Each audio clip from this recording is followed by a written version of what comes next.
Good day everyone and happy gardening. Today we are going to show you some of our seedlings we did late February of our Bok Choy.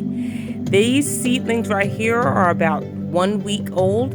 Now we're going to try a project with hydroponics, which is a way of planting without soil. We are just going to use some river rock and some cotton and a food safe cup with about 5 holes at the bottom. And this is what we did. We just used the rocks. We used these to hold the seedlings, and we sprayed and we put it on styrofoam. And underneath this styrofoam, we actually have some water and some plant food. Okay, so we'll see how this goes in a couple of weeks. Here we have 2 weeks later the Bok Choy. Now Bok Choy is a heavy feeder.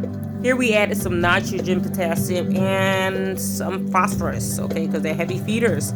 Now you want to make sure you add plenty of compost and some organic fertilizer to your soil at the time of planting your Bok Choy.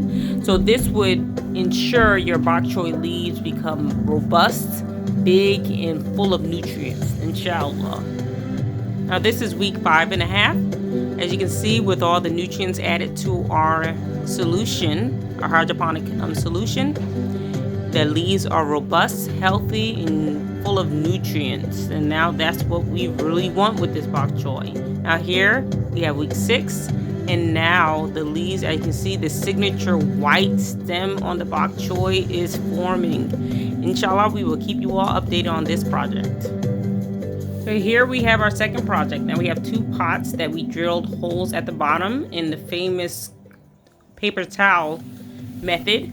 We grew seedlings in there. We put our soil and our nitrogen, phosphorus, and potassium in our soil, and we watered and put it in our greenhouse in the house. This is 2 days later, and this is 1 week later. Now we are going to plant our Bok Choy, transplant our Bok Choy into our larger pots. Now we already added our soil and wet it really well and let it drain.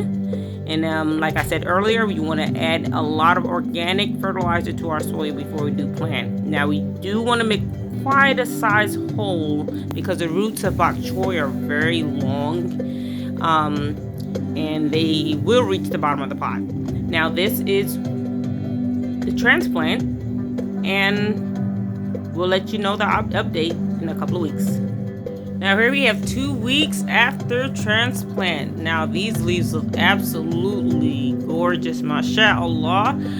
And so, as you can see, the ones in soil are more of a robust and more green. Haven't got the signature white leaf yet, but we'll see as we keep you updated. So please subscribe for more.